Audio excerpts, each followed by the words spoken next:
اعوذ باللہ من الشیطان الرجیم، بسم اللہ الرحمن الرحیم۔ سورہ نوح کی فضیلت شیئر کرتے چلیں۔ تو جب کسی دشمن کو کسی سے نقصان کا اندیشہ ہو اور اس سے بچاؤ ممکن نہ ہو تو سورہ نوح کو 1000 بار پڑھے۔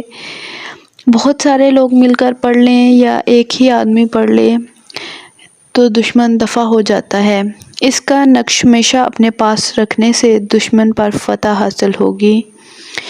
سورہ نوح کو اس لیے سورہ نوح کہا جاتا ہے کہ اس میں حضرت نوح علیہ السلام کا قصہ بیان ہوا ہے۔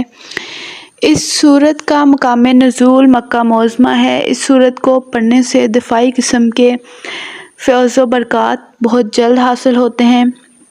اس سورہ کو پڑھنے سے ایمان میں پختگی پیدا ہوتی ہے۔ اگر کوئی دشمن نیک کام میں رکاوٹ ڈال رہا ہو تو اس سورہ کو پڑھنا خیر و برکت حاصل ہوگی۔ اگر کسی شخص کو کوئی دشمن بہت تنگ کرتا ہو اور چاہ بچا ذلیل و خوار کرنے کی کوشش کرتا ہو تو اسے چاہیے کہ اس سورہ کو 11 روز تک روزانہ 111 مرتبہ پڑھے۔ انشاءاللہ دشمن سے نجات ملے گی اور دشمن خود ہی اپنے انجام کو پہنچے گا، ظلم کرنے والا خود ہی اپنے انجام کو پہنچے گا۔